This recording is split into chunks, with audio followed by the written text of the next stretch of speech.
All right, another podcast from the Michigan Institute of Athletics in Brighton, Michigan. It's going to be an awesome podcast today. Me and Paul we just had probably about a half an hour conversation that was fantastic before I turned the cameras on. I need to learn my lesson and stop talking to people beforehand. But right before we get into it, I want to shout out VetLife. VetLife is a 501c3 nonprofit company. It's a company of veterans for veterans. Every veteran faces difficulties when they transition from active duty back to civilian life, and VetLife is there to ease that transition. If you want to reach out to VetLife, you can do so through Instagram or Facebook, or check out their website at vetlifetoday.org. So without further ado, Paul Gipson. Paul, I didn't want to know anything about your story, but we've been sitting here having a stellar conversation. But I want to take this all the way back. I want to take it to the way that I start most of my podcasts. I don't want to talk about the man that you are today yet. I want to talk about how did you become this man? So bring me all the way back. Where were you born and raised? What were you like as a young kid? You know, what was the family life like? What were the things that were kind of defining features that led you into being who you are today? And we'll slowly unveil your story. Sure. Thanks for having me. I grew up in Belmont, Michigan. Went to Rockford High School, so it's a little bit north of Grand Rapids, and it actually is a lot like the Brighton of the West Side. Big family. I'm one of 7 kids. I'm the 5th boy with 2 younger sisters. And there's nothing really special about my story. I think when it comes to how I got to be the person who I am today, raised Catholic, still am Catholic, raising my kids Catholic. So a good foundation in faith is one of the things I think that defines me. When you were really young, you jumped right away to there wasn't really anything that special. Did you have any heroes? Did you have people you looked up to? Did you have an ideal? Were you enamored by sports? Was there anything that you remember about your childhood that gripped your attention for a period of time? Yeah. When I look back at my childhood growing up, I was very blessed to have 2 good parents. In fact, so much so, one of the things I learned later on in life is that not everybody has 2 parents. I grew up thinking that my mom was infallible, right about everything. She probably was, and that my dad could fix anything. So growing up, you say heroes, you can look at my parents as 2 exceptional role models. Great people, always thought of others first, obviously interested in having a large family. I didn't grow up particularly with any other heroes. We didn't actually have cable TV until I was in college. So we grew up in a house where we couldn't see anybody else, any other houses. So I guess I kind of grew up in a area with a family full of just great people to be around. Did you go to Catholic school, public school? Did you play any sports growing up? Public school. I dabbled in some sports growing up. Actually, did a little taekwondo. I wouldn't say I was very good at it, though. Just played some of the normal sports, played a little bit of football, but I stopped as a sophomore, focused on martial arts, and I worked a lot growing up, too. I think I started working in the 5th grade and went all the way up until now, working at a local golf course. Wow. So you start getting into high school, life's starting to unfold for you. What do you think you're going to do? What did you think life had in store for you? Were you just, kind of wandering through the time waiting to figure out what your calling was going to be? Did you have a trajectory that you were expecting to follow? Did you think you were going to go to college? What did you think you were going to do as a career, et cetera? Well, I always knew I was going to go to college. I didn't know what I was going to be. If I do the math, my oldest brother, someone I look up to, is an attorney. And that's what I ended up being, is an attorney. So I guess I was kind of always leaning towards following the example of somebody I respected. I also thought for a while I was going to end up being a priest. So I don't know what I originally thought. I never thought I would actually be. I don't know. It's a hard question to answer. I didn't actually have a set dream. I know I always just wanted to do. I guess I could be as honest as ever. Whatever God wanted me to do, I was interested in doing. I just did not know what that was at that time. I love the honesty of that answer. And what I witnessed out of what you just said is although you might not have had an exact aim, you did have targets. You were able to say, like, look at my father is a good man, someone that I look up to. Like, maybe I'll become a priest. Look at how this, being a Catholic has influenced our family and our life and has given us these great things. Or look at my brother, someone I admire. It's an ideal. You're looking at something and saying, well, he's an attorney. Maybe that's my path. Maybe I follow that. So you do have an aim set out before you because of people that you were able to say, like, man, like, I respect these people, I appreciate them, and look what they're doing. Maybe that's a route for me too. And you said you went on to become an attorney. Yeah, I did. And I never actually wanted to marry myself to an idea or a, quote, dream if that was not what I was supposed to do in life. So I was always very cautious about following a path that may have been what Paul wants and not what Paul's supposed to do. Even to hear you speak like that, do you understand how few people talk like that nowadays? Like, it's not about what Paul wants. It's about what Paul is supposed to do. How do you find answers like that? Like, obviously, it's probably going to be faith-based, but how in the world do you know what you're supposed to do without relying on your intellect or intuition to find that answer? Well, I wish I want to make sure I'm clear. I try to be a man of faith. I'm not saying I'm particularly good at it, and perhaps if I was better at it, I would have had a better idea what I was supposed to do in life growing up.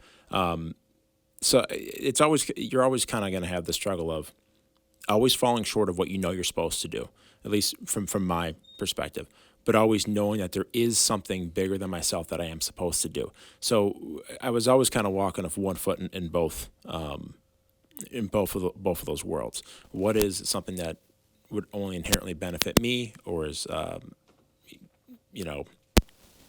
we were talking beforehand, the temporary or immediate fix on something versus a delayed gratification. And I'm sorry, I was getting some weird feedback. I can barely, I apologize for that.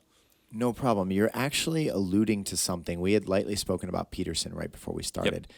But I hold this to be true where you almost have to allow yourself to experiment on your path, because when you do something that is not right, you feel it. You know it. When you hurt someone, when you do the wrong thing, when you are not a man of your faith, because you've now referenced several times, both not only here but before, that you've mentioned you hold a lot of guilt or shame for certain decisions because you say things like, I'm not a very good man of faith. Perhaps if I was better, I would be further along. I, leave the path often. Like, you've mentioned that now multiple times, but that is showing you who you are, or the spirit or consciousness or whatever you'd like to be, because when you are able to identify this is not it, that is the course correction. The reason you have shame or guilt or something about those actions is because that's not what you're meant to do, and you know that. Otherwise, you wouldn't have shame. If you cheat on your wife and it didn't happen, in case she watches, never would happen. No, I'm just throwing out there a bad decision, right? Okay, all good. I'm saying is, let's say you cheat on your wife and you felt horrific. You're supposed to, because that's telling you, Paul, what are you doing, man? This is not a decision that is reflective of your spirit, of your soul, of what you're meant to be, of God's image, or whatever you would classify that as. Now, that's an extreme, but even little decisions, if you leave the way, you recognize the way by seeing that this is not it, man. This is not me. This is a mistake. And we learn from those mistakes. It's like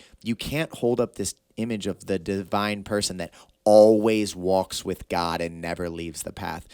The whole point is to find the path and to know the path and to understand the truth in the way so that you can walk it more effectively. So I almost hear a lot of like, if I was this.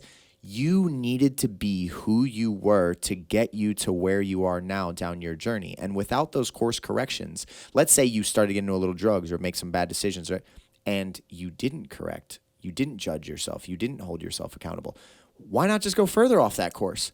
Like, small pleasure decisions can take you, we were speaking about this before the podcast, way off course of what you're supposed to do. Go ahead and give in to little indulgences or not practice self-denial or self-mastery, and you'll end up a broken, fragmented shell husk of who you should have been. So what are the like defining moments that you really felt like this is it? Paul is walking the right path. Have you gotten those yet? Have you gotten to a time in your life at 39 where you've gone, this is it? This is the role that Paul is supposed to play in this divine story. Have you had any of those or sparks of it? Yeah, I have.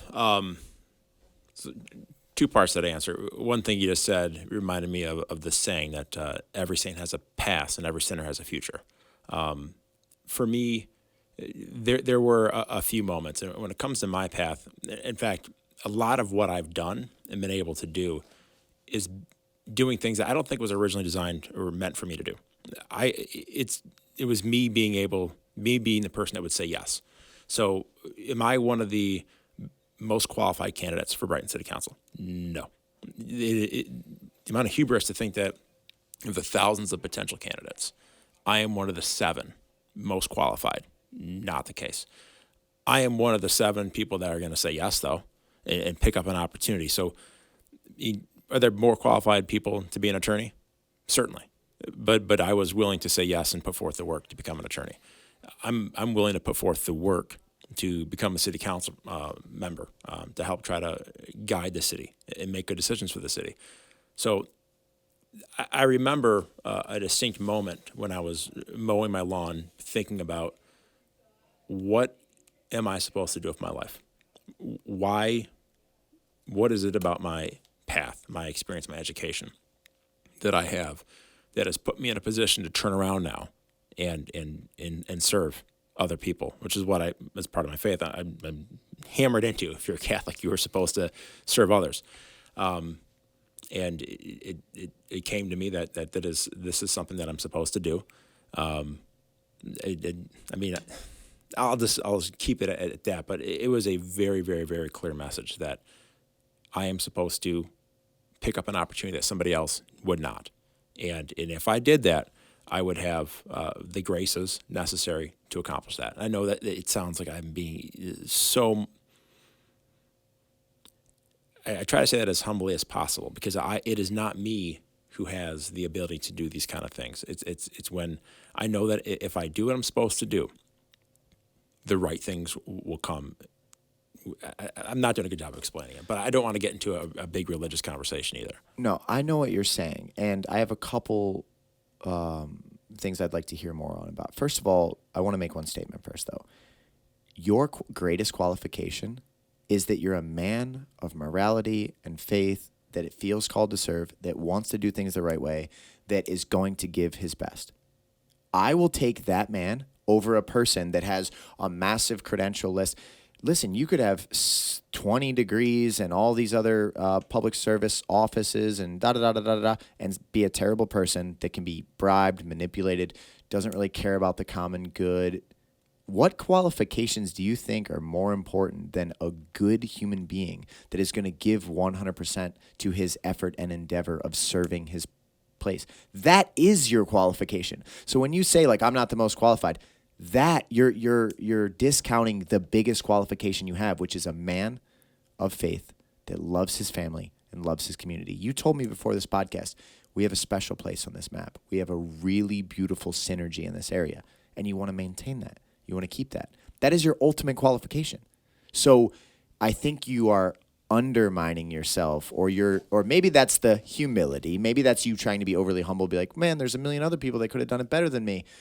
Who better than a good human being that wants to do right? I don't really know the answer to that question. So I would even take a less educated person with critical thinking skills that has a good heart, good conscience, wants to do things right, can collaborate, can work together, can lean into objective truth and base their decisions around that. A good person with those things, to me, is more powerful than a person with, more degrees or something like that. Now, and you can feel free to respond to that. Yep. But second part of that, you said it was an extremely profound, strong feeling, realization, whatever it is. I can't not ask you why. You're out there mowing the lawn. You have this realization, I need to serve. This is what I'm meant to do. You got to tell me a little bit more about where did that come from, because that's fascinating to me. And I think anyone that hears that would want to know, like just more into that if you're willing to indulge any further. Like, why did you know that's the right decision? I'm happy to, and I don't want anyone to think that a lot of what I've talked about is my faith. But that's your operating system. Yeah, that's and your there's a confusion about the separation of church and state and things. That does not mean that only atheists are allowed to run for office. And I am not someone that's going to say you have to act within a certain way. In fact, that would be the exact opposite of my faith. My faith stands for essentially Jesus stands at the door and knocks. It's up to you to let him in, and you cannot force your faith on anybody. It has to be voluntarily sought after. And so to clear up any confusion with that, when it comes to qualifications, very little of what we have are things that we've actually accomplished on our own. If you are intelligent, if you have, you've a lot of people who make a lot of money, a lot of it's hard work. But if you have a work ethic instilled into you, a lot of that wasn't your own choice. There's a very small amount of what we actually decide to do that influences who we are as people. Now, that's important though. So understanding, essentially, we have to be good stewards of our time, talent, and treasures. Our time and talent are gifts, and so are the treasures. These are not things that we develop on our own for the most part. It's how we choose to use them, that little bit of what we do. And that's how I'm trying to use my time and what I believe are my talents. As over time, I've at Michigan State, I got a BS in biochem biotech, and then I went to law school, and I've spent the last 14 years as a trial attorney, essentially negotiating settlements, going back and forth. My entire day is spent either getting bad news or giving bad news, and that's, I think, pretty appropriate for city council when you have to help people reach compromises.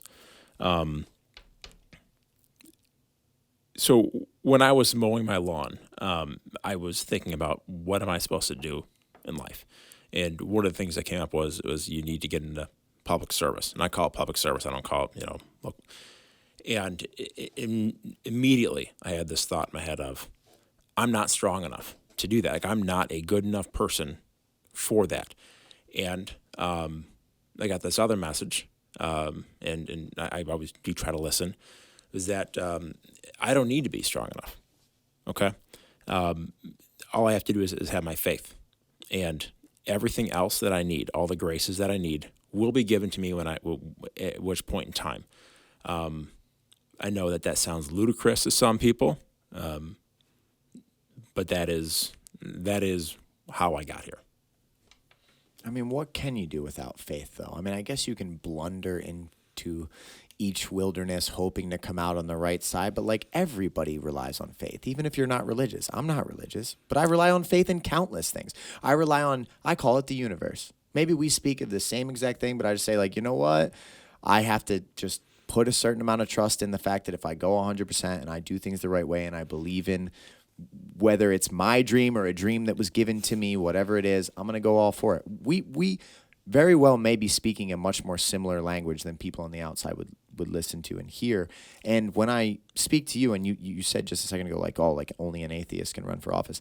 To be honest, as someone that's not very religious, I would way rather have a religious person or a person with pretty strong structures and morality that has proven themselves over several trials and tribulations over time. I would rather have them in a situation like that than someone that doesn't.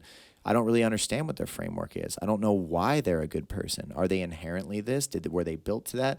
Like, it's more unknown to me. I actually would prefer, if I was going to be supporting a candidate, to know that they have a framework that they work to operate within. Now, everyone, like you said, everyone falls short of that.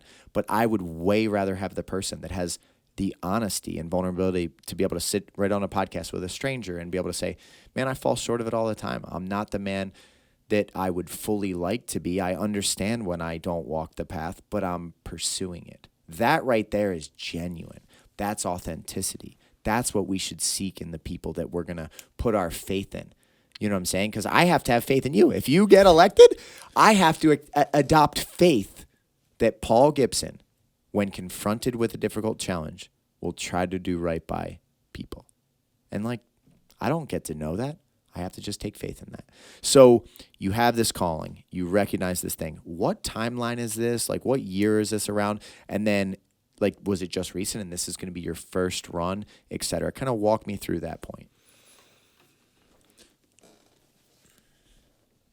There'd always been an inclination towards, public service for the past maybe 10 years.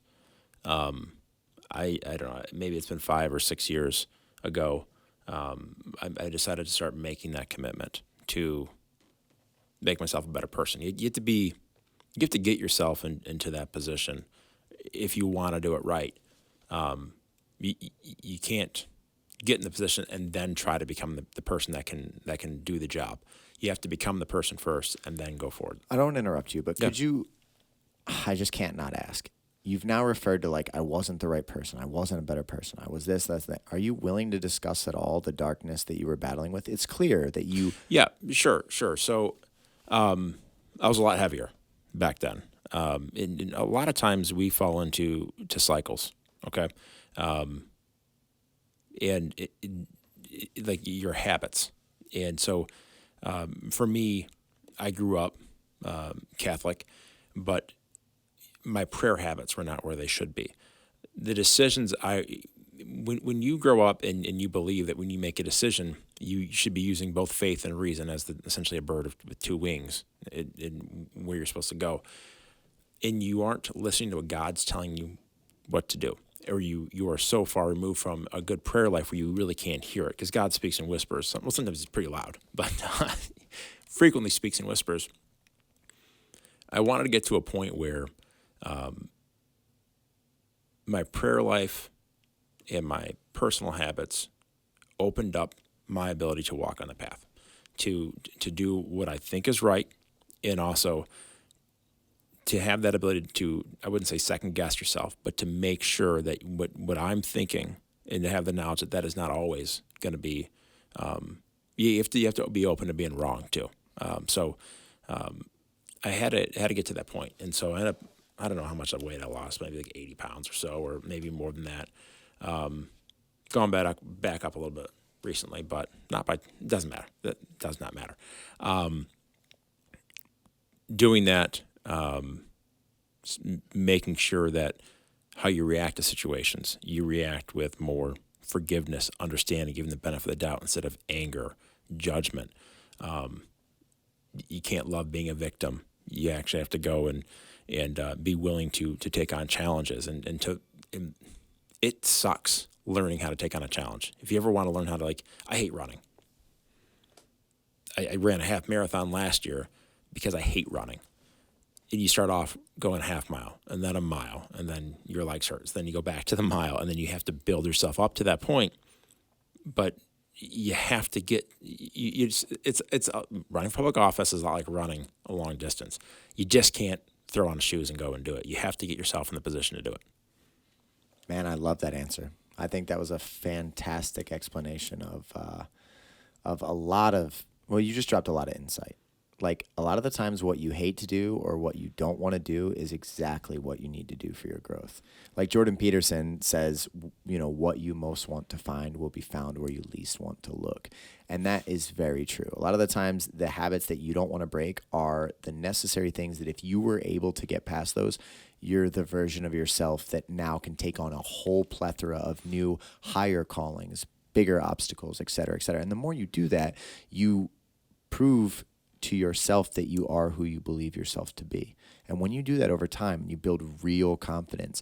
Challenges just become like, hey, if this is the way and there's a challenge, then I just have to find a way to solve this challenge. But this is the way. And you believe in yourself. Or for you, it might be you believe in God putting you on the right path, that you're going to get by it. Was there a light switch moment that caused this? Like, most people stay asleep through their 20s, 30s. Like, if you were overweight, but you're making money, you're a lawyer. Are you married? Yes. Do you have children? 2. So you have 2 kids, and this is all going on at that point? You've got a wife, you've got your kids, you're making good money, you're a lawyer. Like, you could just ride that into the sunset. Why did you decide to change? Something had to have happened where you were like, I need to make a change. Because generally, without catastrophe or a big light switch moment, people don't just dramatically change their life.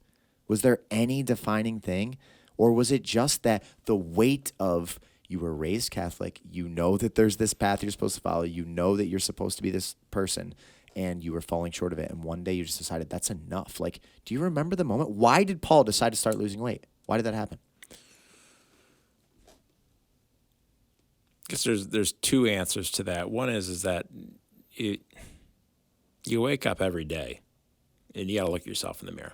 And if you're being truthful and objective for yourself, you're probably not going to like what it sees. And you get sick of waking up and having that same feeling, because that follows you throughout your entire day. And you either, I guess you have three options. One is you can lie to yourself and say, I'm fine. Two is you can just go on living feeling that way. Or three is you fix it. And you chose to fix it. I guess you could say there's been, I wouldn't say one defining moment. There have been a couple moments of things that have happened where it pulls you out. Before I said, God speaks in whispers, and sometimes he's very loud. Sometimes you're allowed to be present or to experience something that is a wake-up call. A few years ago, not a few years, it was 6 years ago, before I ended up going down that path and making some changes, I was in my office. I used to work in Ann Arbor, and I eventually changed jobs. Now I'm in-house counsel, and I work from my house, which is great for my family. But as I'm in the office, we and I don't want to. If you want to cut this, it's fine. I'll tell you the story, but I don't want to trade on someone else's tragedy. And I don't want it to seem like that is I'm trying to have a story here, but it was influential, so I'll tell you anyway. We're in our office, and I was in a corner, and from my office I can see the parking structure, and it's not far. It is like a kitty corner across an alley, and there was this young kid at the top of it, and he's kind of screwing around, and he's kind of like hanging off the edge, and I'm going to call the police to tell him, actually the sheriff's office, to tell him that, hey, look, there's the kid, it's not very safe. And I'm looking through the blinds as I'm dialing the number, and the kid decides to jump. And I was able to witness what his life was like as he's sitting there. And it's not like you see in the movies where people are looking for attention. He was the most calm human being I've ever seen in my entire life when he did it. And going back to, people are going to think I hear voices. I'm pretty sure, I know I saw behind the veil there as to what it was like after he did that. And I heard a voice laugh when it happened, that I was by myself. And I can tell you, it was somebody laughing at him. You want to say demonic or angelic there. That was a huge wake-up call to see behind the veil at that period of time. And at that point, why did I see that? Why was I in that room? Why did I play a role in that? Not play a role, but why was that something that was shown to me? And why did I have that happen to me right afterwards? How many of us are actually doing that every single day, throwing our lives away every single day?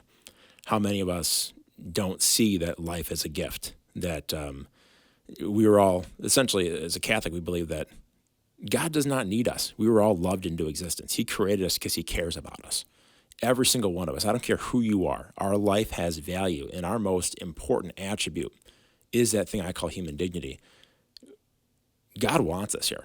And when it comes to being Christian and the crucifixion, we all believe that Jesus would have gone through that if there was just one human he was saving.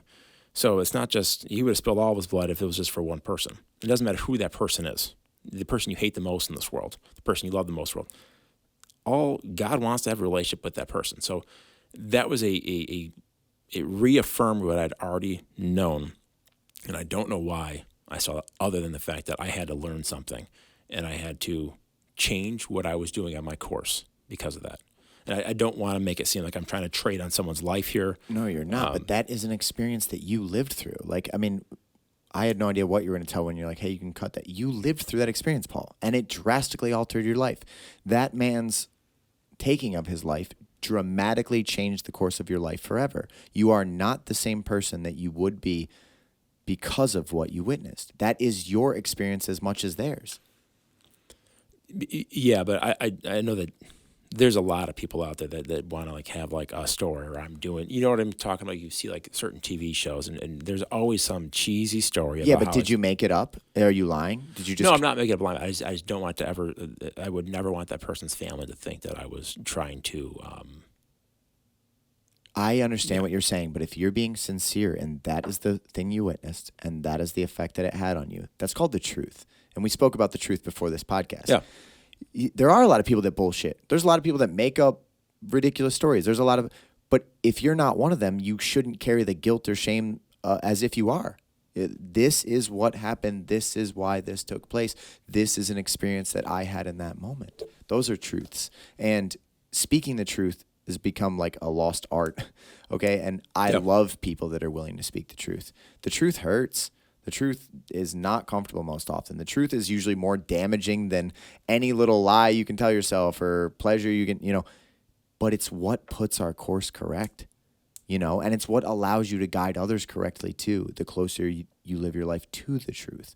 So I don't think in any way you're that. I mean, it was a tragedy for someone else's family. It is this, but it is also this. Things can be multifaceted.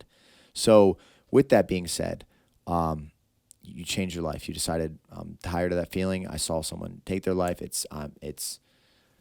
I'm on a new path now. You start losing all the weight. What does that do for you? What does that do for your family, your children? Like, your children witnessed their father go through a serious transformation. If you dropped 80 pounds, you went through a serious transformation.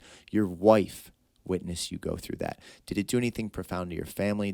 Was there anything else that it impacted? And then let's really shift over to where you're at now today, where, you're going to be running for city council, just messaging you'd like, et cetera, et cetera. Yeah, I wouldn't say, first of all, it wasn't an immediate change. It took about another year for me to get through that.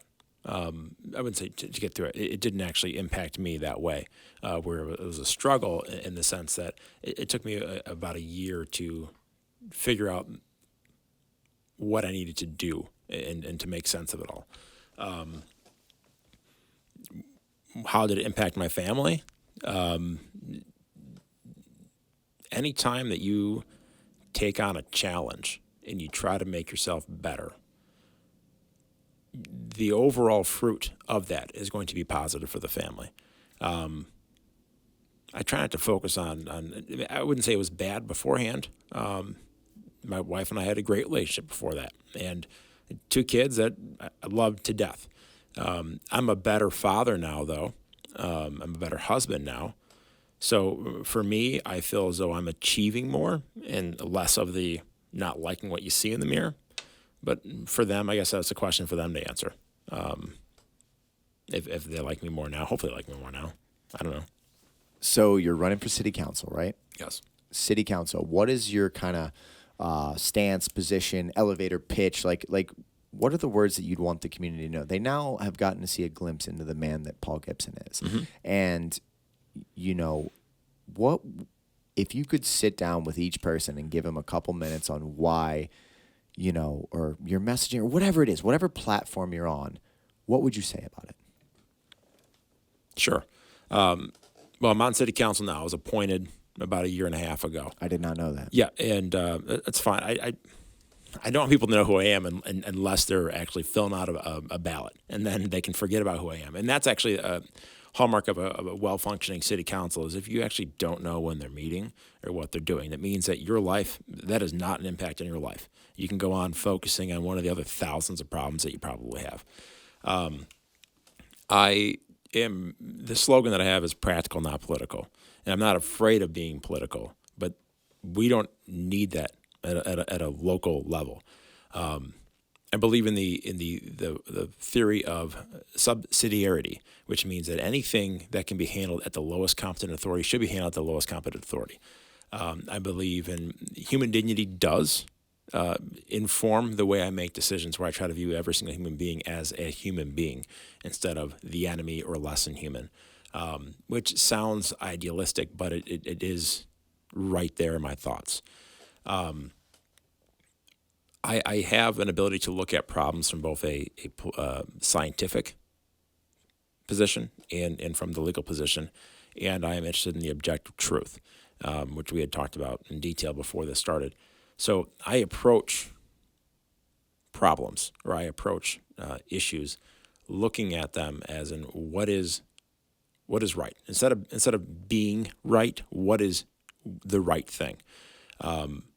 I I have a way of evaluating things that is a little bit different than everybody on council, and that's fine. Actually, the people I'm running with, Ken Schmeck and Sue Gardner and Jim Bone, we all look at things differently because of our past experiences, but we all are attracted to the objective truth and serving others, and in doing so humbly, in doing so in a manner that benefits everyone. That's what I got to offer. I really liked how you just said that. I mean, because you're able to basically look through several lenses at once, and you don't put yourself and your arrogance at the front of it and say, like, I already know the answer.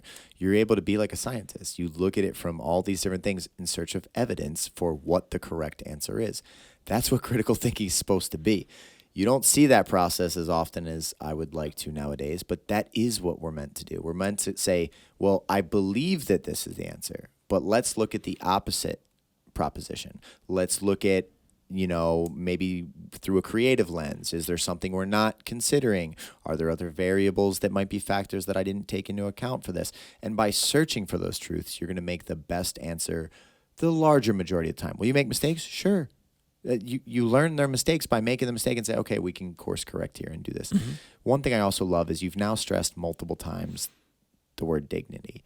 And it allows you, who is probably a very black and white person by evaluation by nature, to have a little bit of a shade of gray where you're able to say, compassion, understanding that everybody's not the same. Like you said in the beginning of your story, you said, I didn't even know that other people that grew up without a mom and dad in the home without these influences. And it allows you to broaden your perspectives of the world. I'm sure living in Ann Arbor and some of the places you've been have helped with that process. But I also think that's something to keep in check too, because sometimes, like my cousin was my best friend growing up, Shane. He's a Philadelphia police officer. And Philadelphia's murder rate and the city is going so insanely downhill. And we were talking on the phone. I'm like, why is it getting so bad there? He's like, they won't prosecute people. The DA will not put people in jail. And I'm like, what do you mean? And he goes, they're getting let off with armed robbery, assault and battery, theft, yada, yada. And I'm like, why? And he goes, well, it's racist. You don't know their background. You don't know their story. You don't know their struggles. They're human beings. They deserve dignity.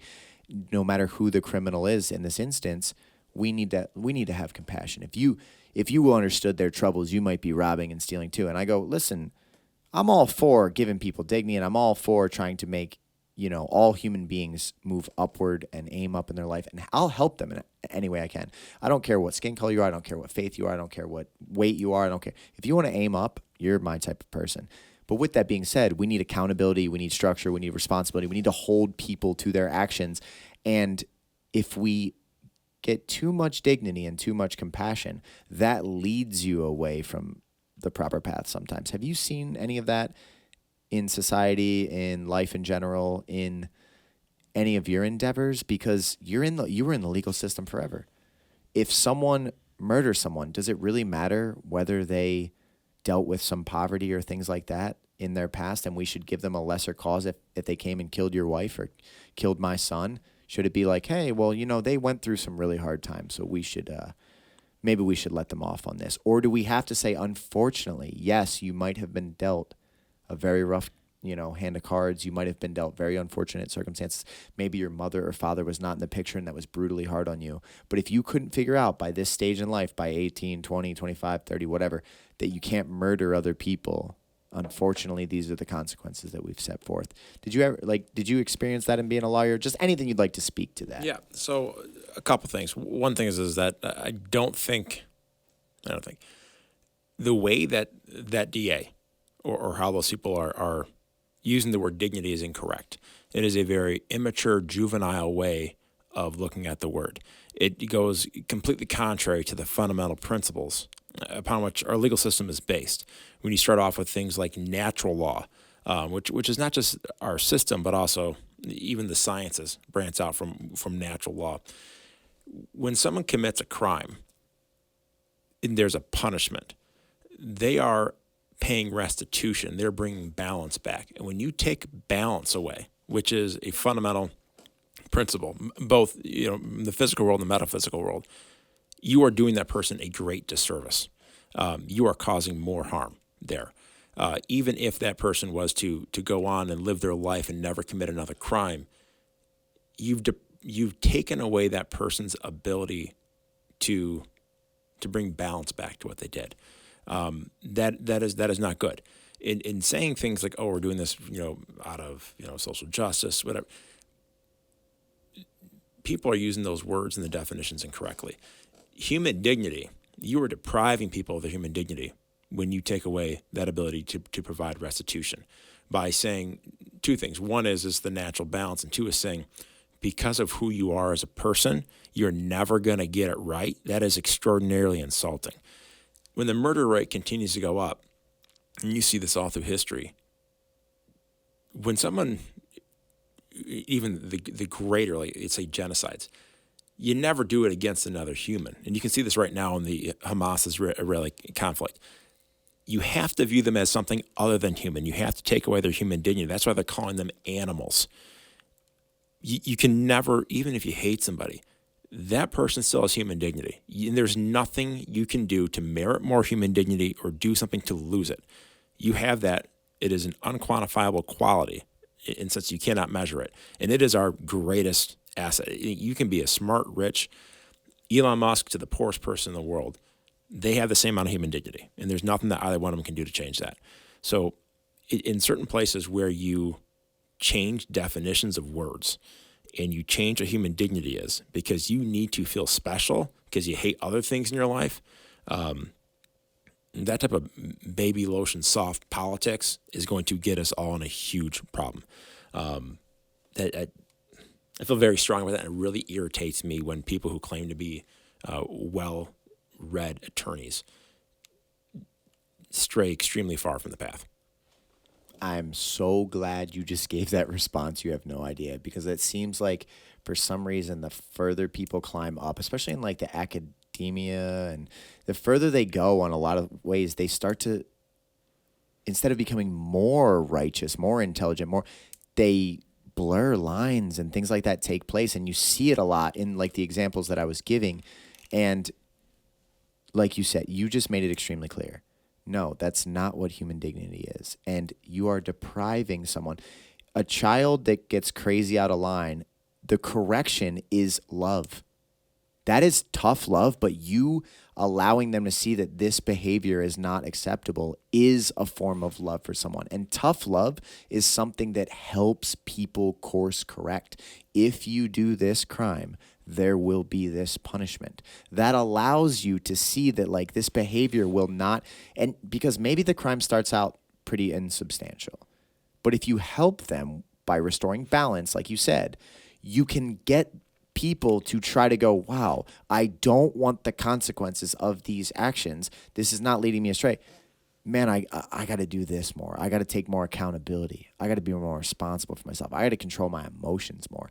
And I've actually had multiple people on this podcast over the 150 episodes that at one point referenced going to jail as the best moment of their life. The best moment of their life, where they were saying like, I was a drug addict. I was doing this. I was doing that. I was in all this pain. I was suffering. I got arrested. I hated the police at the time. I hated this. Best thing that ever happened to me, because it allowed them to course correct. And it's like, you can't allow the compassion and, like you said, altering of words to distort your view of right and wrong, balance, objective truth, critical thinking, etc. So that was an answer. To be honest, that was pretty selfish on my part, but I just needed to hear you say that because you've referenced dignity so many times. I go, is this the reference of like, well, every single person, no matter what they do, has the exact same value? Yeah, on an inherent human level at the deepest, but we need to hold them responsible for how they are living, not based on just the fact that, hey, you're a human being, you get a free pass through these things.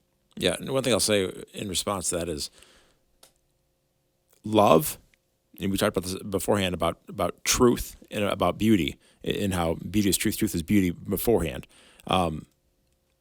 There is nothing loving about enabling somebody, especially when they're incorrect. There is nothing loving about telling somebody who is unhealthy that they are healthy. That is a lie. In fact, you're crippling them. Yeah, and there's nothing more damaging or dangerous than a virtue that is off by just 1% or 2%, because it seems like it's correct, and it gives you the sensation that you're helping somebody. That's why enablement is off the charts right now. and it's created this society where people just want to be victims, and you're taking away. You're promised few things in life. You're promised some challenges and some struggles. Everyone's going to have it. So what you choose to do with them. And in a society where you think that love is enabling people so they don't have to confront those challenges themselves, the best thing you do is be honest, be truthful, objectively truthful, and provide them and help them. But that's the other thing about government. I mean, humans are actually, we are naturally ordered towards some form of governance. Government should be designed and ordered in such a manner as we can grow in virtue. It should not be designed and ordered in such a manner where a few people make a bunch of money, or they can feel good about themselves temporarily by enabling somebody else. Man, spot on. You could go on a full lecture just about that concept, but I mean, this is going to come across very blunt, but it's true. Like, you have a 300-pound friend, and you tell him, no, you're perfect the way you are, you're healthy, you're beautiful, you're this, that, and the other thing. Maybe they're beautiful in spirit. Maybe they are a good person. That might not be defined by their weight at all. They could be a phenomenal in the way that they treat others. They could be phenomenal in certain other aspects of life. They could be a beautiful human being. But the moment you say you're perfect the way you are, you don't need to lose weight, you don't need to change, you are crippling them. You are, like, what you think is loving them, well, I'm just trying to make them feel good. You are, like, condemning them, versus the brutal objective reality is, like, that you're morbidly obese. It is horrible for your health, and you're probably going to have way less time on this earth to do good, to be there for your kids, to be there for your community, if you don't make some lifestyle changes. And that might feel like the worst. Like, that might just be daggers to the person's heart for you saying that. But it's like medicine when you're sick. You might not want the medicine at the time, but it's what you need to get back to being healthy. And if that person could actually profoundly change their life, got healthy, got themselves in order, lost a bunch of weight, we're going to live a better life. They could do many more things. They would have way higher energy levels. Maybe, just maybe, one day they'd be able to say, thank you very much. Although it hurt me very bad on a feeling level initially, it's what I needed, and it put my life in order. You know, and it's like, and if we're not afraid to speak like this, a lot of the craziness would remedy itself. Imagine if all of us as human beings in our society right now were able to call bullshit. We're able to speak as close to the objective truths as we can. We were able to clearly identify madness and problems. We would course correct on a lot of things, man. So I deeply admire that you hold that sentiment, and I think it's actually crucial for the man in the position that you are. And, you know, it was an honor to sit with you today, Paul. Thank you. If there's anything else you'd like to put on the podcast, I'm more than happy to. But I really feel like you've shown who you are to the world. You've shown the man you are. You've shown why you are called to serve. You're in a position that we value. You know, it was, like I said, I was bummed that we didn't capture a lot of the, you know, pretext to this on video. But you spoke about how much you value this city and you value this area. And I think who better than to be in that position. So if there's anything else you'd like to say, we'll catch it. If not, we'll wrap this thing up. No, I think Brighton's a special place, and I think that we now and in the future even more lead the way for Livingston County. And in a lot of respects, you say people are searching for objective truth. That's why Livingston County is the hottest county right now in the state of Michigan. Everyone wants to come here to live, to raise a family. Yeah, I think I've said enough so far. But thank you. 100%. And just to piggyback off that, it's like, and when people come here, the reason our quality of life is what it is because of the structures and the values and the balancing and all the things we've spoken about today. So if we maintain those standards and people have to adhere and bend their life to those standards versus saying, hey, well, I think I should be able to live life this way. If we maintain that, it will keep the community the way that it deserves to be, and it hopefully will serve the lives of countless people that decide to make this their home. So Paul Gipson, Brighton City Council, when's the official vote? November 7th. November 7th. You know, if people wanted to reach out to you, let's say someone watched this episode, they wanted to shoot you a message, an email. Do you have a form of contact that you'd be willing to put on here publicly?